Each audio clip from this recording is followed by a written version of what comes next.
listening to Conversations with the Citizen. This is Conversations with the Citizen. I am your host, Tia Carol Jones. I'm here today with Illinois State Representative Debbie Meyers Martin. Welcome to the show. Well, thank you very much. I'm so happy to be here. Thank you so much for being here.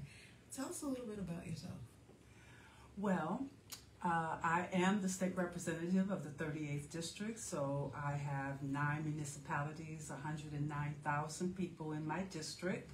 I was sworn in 2019, and prior to that I was the mayor of Olympia Fields for 7 years, and I was a trustee for 10 years. I've been involved with the south suburbs and local government for a very long time. I have 2 adult daughters who both live in California, which I was fortunate enough to go there for Christmas. And I'm just very honored and privileged to have the opportunity to represent people that live in my district, as well as the state of Illinois. Okay, and you said 9 municipalities. What are they? Oh my goodness. So Country Club Hills, Hazel Crest, Oak Forest, Tinley Park, Frankfurt, Mokina, Olympia Fields, Matheson, Richton Park, and that may be it. Okay, great. Harvey. Oh, Country Club Hills, if I didn't say that. And Harvey, right? Well, I had Harvey before the remapping. So they no longer are in my district. That's good. Yes. Okay. All right. Well, thank you for that.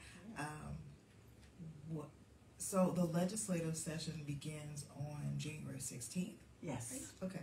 And it ends in May. During those months, what legislation will you be working on? Oh, I have so many bills that I'm trying to carry this session. But some of the ones that I'm very excited about is I am working with the South Suburban Small Business Advocacy Group to create a tax credit for small businesses. And so that will be one of the pieces of legislation. I'm working with a nursing organization to amend the Nurses Practice Act in order to make patients safer. In terms of who distributes their medication, that type of thing. We're also working on oh my goodness, it's just so it's so many things, but those 2 things in particular I'm very excited about. And then we have to clean up work for the South Suburban Airport. We were able to push through legislation last year in order to create a process for procurement for the airport. And this year we've got to make sure that the Department of Transportation is going to do the work that they have been mandated to do for the next 6 months. So there's a lot to do this session. I'm also working on the Underground Railroad Task Force, and our first meeting is going to be Tuesday. I am the House Chair of that, and we're working with the Office of Tourism and Department of Natural Resources in order to provide connectivity between all of the Underground Railroad sites in the state of Illinois. That's really interesting. Yes. So I know that you sit on several committees. Overall, what are some of your priorities for the session? Well, I'm the chairwoman of Consumer Protection, so many of the bills will be coming through my committee, such as credit repair. And we have heard lots of testimony from people who have been affected by bad practices from some credit repair companies. And so we want to make sure that those are more stringent, the guidelines are more stringent, and that we can protect consumers. So I'm very excited about that. Last year we completed the tow truck drivers legislation, which was featured on Channel 2, where now the Illinois Commerce Commission can actually publish when towing companies have been admonished through the Department of Professional and Financial Regulations, so that people can stay away from those tow truck companies. So that's some of the things that are going on in consumer protection, as well as one of the other pieces of legislation I'm doing is providing mandates and guidelines for online banking to be regulated and licensed. Currently, they are not. And therefore, there are always opportunities for people to be taken advantage of by those online banks. So I'm working with the Chicago Community Trust on that, and that's another piece of legislation I'll have going on this session. You kind of led me to my next question. Last legislative session, you were the sponsor of legislation regarding credit repair. Why was that something that you wanted to take on? I know you said you sit on the Consumer Protection Committee. So, well, it's very important that companies are accountable.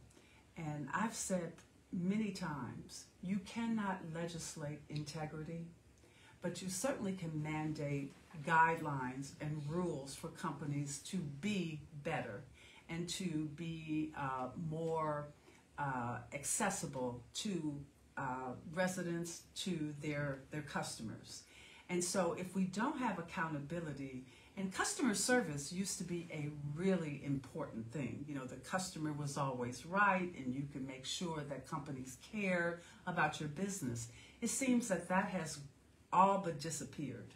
And so it is very important that companies know that here in the state of Illinois, we're going to hold them accountable to their business practices and hold them to their best practices. So that is why I am very excited about the Consumer Protection Committee, but also the credit repair bill. And also in that committee, we, as I said, want to protect consumers from online banking. So there is a lot of work to be done, but it's so exciting to have that opportunity. So I know we talked about consumer protection, we talked about credit repair, we talked about online banking. What are some of the other platforms that you are passionate about? Well, as a former mayor, the Black Caucus, which I'm a member of, the Illinois Legislative Black Caucus, has made me the liaison to all of the African American mayors in the state of Illinois. So I have the opportunity, even if they do not have a representative in the Black Caucus, we are aware of their concerns and their challenges in those municipalities. So we have found, like in the city of Harvey, their police station is sinking.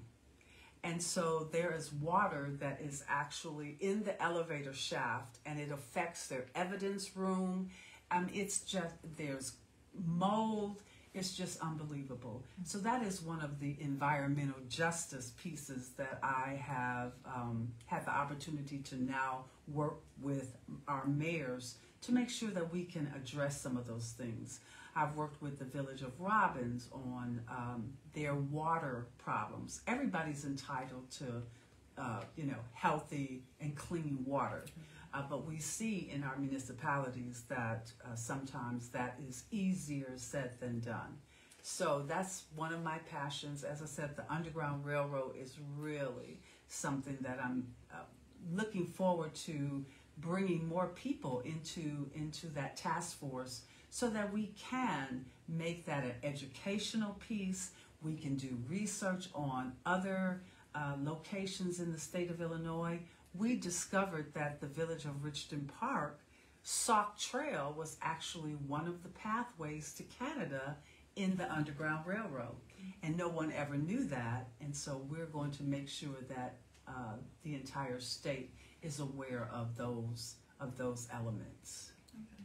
Mm-hmm. I kind of want to circle back to environmental justice. And can you give us an update on some of the work you've been doing around that? Well, as I mentioned, the clean water, the fact that you have a police station in a viable municipality that is literally sinking. I mean, it is just, it's a shame. It's shameful to be able to walk into that building and see the condition. And so what I have been trying to do is to make those elements known, but then also to find funding streams. And so that is what the Illinois Legislative Black Caucus will be doing this session.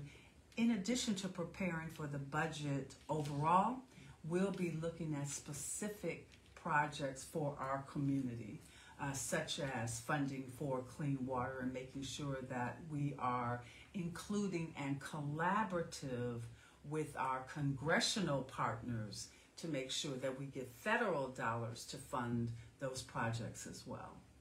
Mm-hmm. So, is this an election year for you? Yes. Okay. Yes, it is.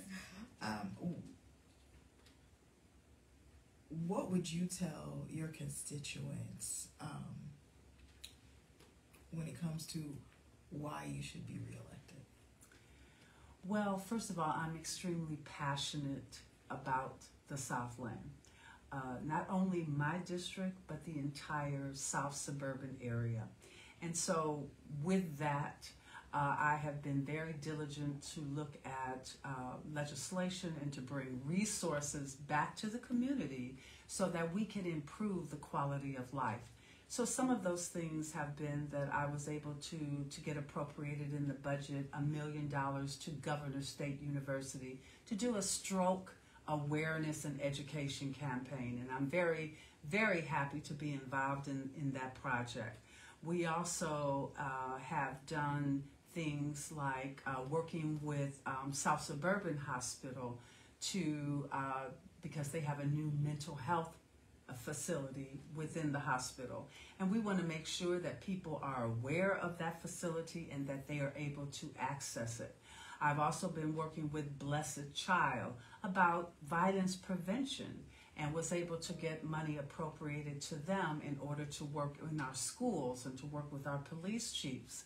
And speaking of the police chiefs, I have been meeting with them to find out what are their concerns, what are those things that we can do on the state level to assist them in the communities, because everyone deserves to feel safe, but they also deserve to be respected in terms of how they are treated as residents of in our community. So I would say that, and in constituent services is another element, part of my job.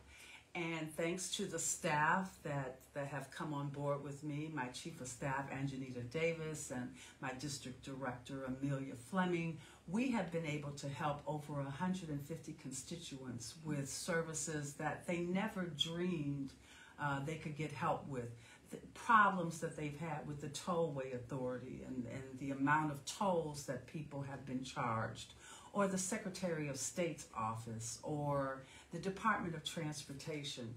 So I made it a priority when I started this job, was to make sure that people knew who their legislator was, how to contact me, and then the services that they could obtain through coming through my office. Okay. Where can people go to find out more about you and what you've done during your time in office? Well, now I said that I had to write that down because I do have a website, and it's www.repdebbymyersmartin.com. And you can go to that website and you can find out the different legislation that I have been filing, some of the projects and services that we have accomplished in the office. You also can go to ilga.gov, and you can also find where my office is, what my email is, my phone number, so that people know how to find me and to be able to take advantage of the services that we have within my office. Okay, great. Before we wrap up, is there anything else you'd like our audience to know? Well, I just want everyone to, again, know and make it a priority to know who their elected officials are, who their legislators are, because you would be amazed at what you can accomplish by working with your legislators. The other thing that I would stress, absolutely beyond belief, is to vote. You must be engaged in that process because that is your voice. That is how you are able to make your concerns known, is to vote. And the powers that be pay attention when communities vote and when they don't. And when you vote, you are more likely to get more attention. And so I would just urge everyone, 2024 is going to be an extremely important election year. It's the presidential election, and our communities must absolutely vote.